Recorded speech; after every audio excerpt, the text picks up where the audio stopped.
Kembali bertemu dengan saya Wayan Sarman di channel YouTube Cara Mudah Naik Pangkat Guru.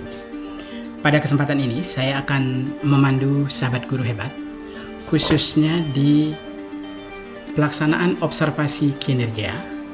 Sahabat guru hebat berhasil memperoleh nilai oleh pengamat, diberikan penilaian telah dilakukan dan efektif selama pelaksanaan observasi kinerja guru menggunakan formulir B, yaitu pelaksanaan observasi kinerja guru. Nah, tentu setelah berhasil mengupload dokumen yang diperlukan, maka pelaksanaan kinerja sahabat guru hebat sudah barangkali sudah mencapai 25%. Dan tentu dari situs sahabat guru hebat telah mengecek observasi kinerja yang akan dilakukan, khususnya terkait dengan rubrik observasi yang nanti akan digunakan sebagai acuan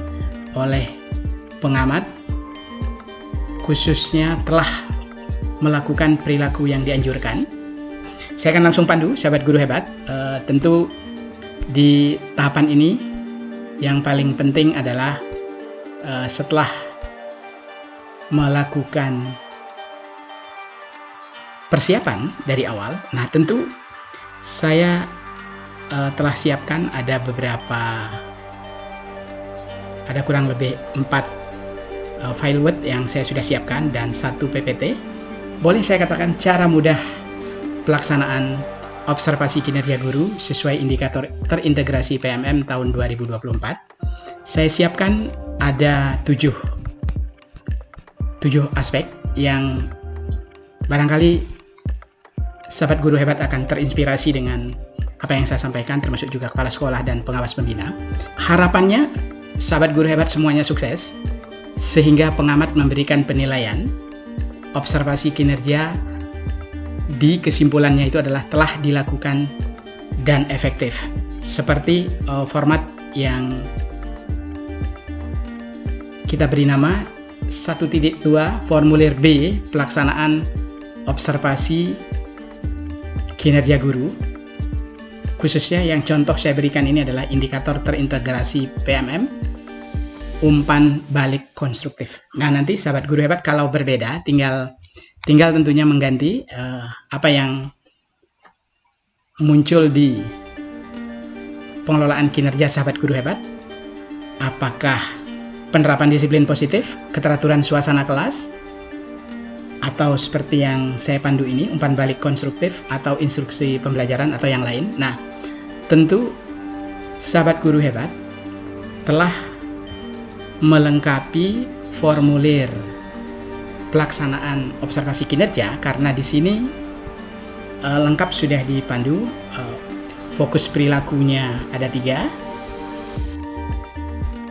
ABC, kemudian perilaku yang dianjurkan juga sama-sama masing-masing ada 3, dan perilaku yang dihindari juga ada 3. Nah, tentu nanti di sini yang akan dilakukan oleh pengamat, yaitu yang ditunjuk baik itu kepala sekolah ataupun juga guru senior yang ada di sekolah, bahwa penilaian observasi kinerja nanti akan ada 3 kesimpulan: belum dilakukan tapi belum efektif, yang ketiga itu adalah dilakukan dan efektif.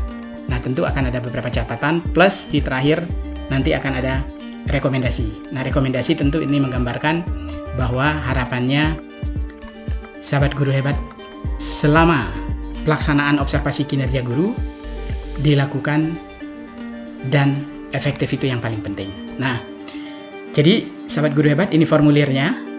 Lalu setelah itu, tentu setelah mengetahui formulir, ada beberapa tentu yang harus menjadi fokus perhatian. Yang pertama adalah, yang keempat ini adalah tentu sahabat guru hebat setelah menyiapkan modul ajar. Nah, di sini saya sudah pandu juga satu contoh modul ajar. Tentu di dalam modul ajar yang akan kita buat ini, bagaimana modul ajar itu berpihak kepada siswa, khususnya sahabat guru hebat akan menggunakan berbagai strategi. Yang pertama tentu akan menetapkan target. Target yang ditetapkan itu adalah semua siswa pasti akan menguasai kompetensi dan pemahaman bermakna itu tentu harapannya adalah siswa semakin berkarakter, peserta didik kita semakin berkarakter profil pelajar Pancasila, siswa terlibat aktif sehingga meningkat pemahamannya tentang konsep yang diajarkan. Nah, ini dibuktikan dengan apa? Terampil menjawab soal latihan yang diberikan. Kemudian mampu membuat mind map, nanti akan ada contoh mind map yang saya coba pandu. Kemudian berhasil membuat PPT, lalu terampil membuat video sebagai bukti bahwa konsep yang diajarkan itu sudah meningkat. Nah, tentu di formulir pelaksanaan kinerja tadi sudah saya sampaikan.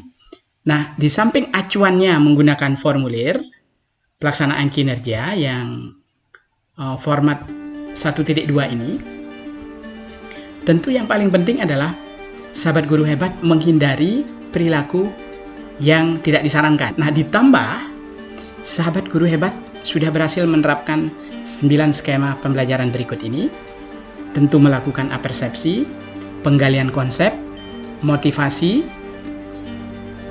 kemudian pertanyaan pemantik, tentu ini penting, konstruksi pengetahuan, membangun pengetahuan itu apakah nanti penyelidikan, diskusi, eksperimen, eksplorasi, atau studi literatur. Nah, ini yang penting. Lalu mengembangkan hasil penting, karya yang dihasilkan nanti itu berpihak kepada murid itu seperti apa. Lalu verifikasi atau penguatan konsep, ada kerja mandiri. Kerja mandirinya ini nanti silahkan disepakati dengan anak-anak, dia akan bisanya seperti apa. Lalu terakhir tentu itu refleksi. Nah, kemudian di sini ada contoh modul yang saya coba berikan. Ada modul ajar. Tentu di sini adalah modul ajarnya itu mengacu kepada materi yang disampaikan. Kebetulan di sini adalah analytical exposition text, mengacu umpan balik konstruktif. Nanti silahkan disesuaikan, sahabat guru hebat, apakah penerapan disiplin, tinggal diganti penerapan disiplin positifnya. Seperti biasa ini ada identitas. Boleh saja ditambahkan di sini perilaku kerja terintegrasi PMM-nya itu apa, sehingga nanti dari awal pengamat itu sudah mengetahui. Umpan balik konstruktif itu adalah penyampaian informasi tentang kemajuan proses dan seterusnya. Lalu di kompetensi awal silakan disampaikan. Nah, yang penting targetnya. Nah, targetnya ini apa? Mampu menemukan opini penulis tentang hal-hal yang terjadi di sekitar kita, ini mungkin penting ya di dalam analytical exposition itu.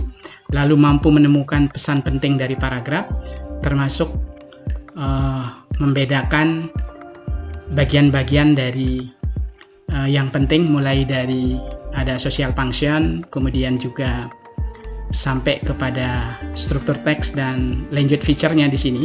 Kemudian nanti lebih detail dia akan mengarah ke tesis, argumen, dan reiteration-nya atau conclusion-nya di sini. Nah, ini penting untuk siswa itu memahami konsep apa yang akan disampaikan dari tujuan pembelajaran tentunya sampai kepada pemahaman bermakna. Di sini siswa semakin berkarakter, profil pelajar Pancasila, tampil menjawab soal latihan yang diberikan, mampu membuat mind map. Nah, ini akan saya pandu sebentar. Lalu membuat PPT sampai kepada video sebagai bentuk dari siswa kita itu sudah memahami. Nah, tentu di tahapan-tahapan pembelajaran ini, di tahap persiapan juga penting, guru menyiapkan modul ajar, guru menyiapkan media pembelajaran, ada PPT, ada video, ada gambar. Nah, yang penting juga untuk mengaktifkan siswa ini ada post-it-nya. Jadi lembaran warna-warni itu ini cocok sekali untuk penerapan disiplin positif dan juga umpan balik konstruktif di menggunakan post-it. Ini akan nanti setelah post-it ini diisi berdasarkan beberapa pertanyaan, bagaimana keaktifan siswa. Di sini guru akan bisa memberikan umpan balik spesifik bagian tugas yang dinilai itu bagian yang mana. Pertemuan 1, pendahuluannya, ada kegiatan inti, terus ada kegiatan penutup. Barangkali di sini sahabat guru hebat nanti bisa mengganti, kalau ini bisa dijadikan sebagai satu contoh rujukan, khususnya terkait dengan integrasi PMM-nya yang akan difokuskan, terutama aktivitas gurunya itu adalah memberikan umpan baliknya.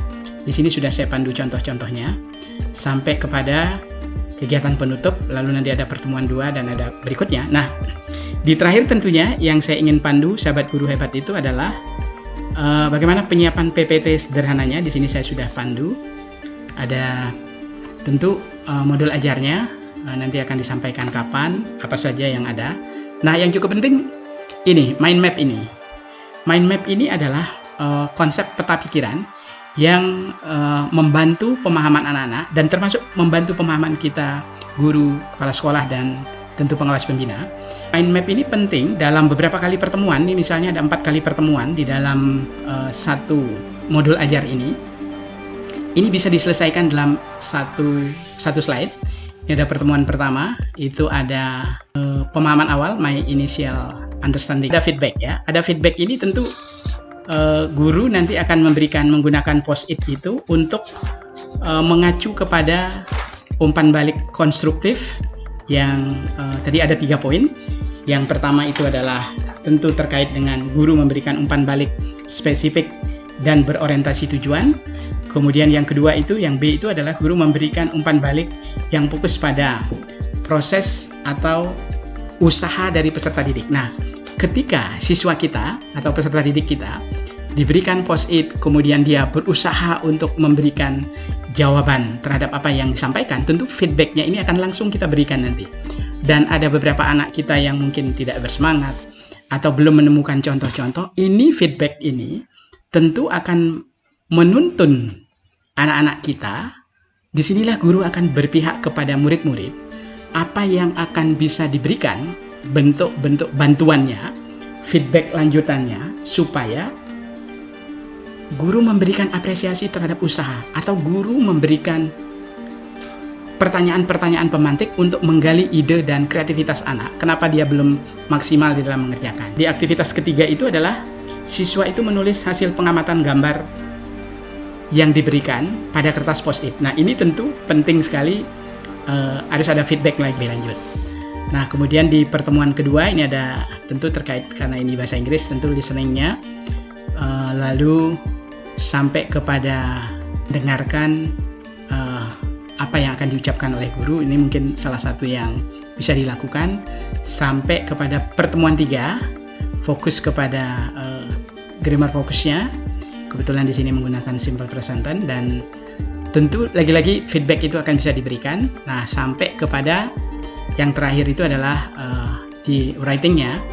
Tentu diharapkan siswa itu adalah bagaimana dia membuat analytical exposition-nya itu dan dilanjutkan dengan mempresentasikan. Nah, tentu itu poin-poin penting di mind map-nya. Ini penting sekali untuk semua mata pelajaran bisa diberikan, sehingga guru nanti bisa memperkuat, mengajak anak-anak itu keterampilan yang dimiliki, berpihak kepada muridnya itu.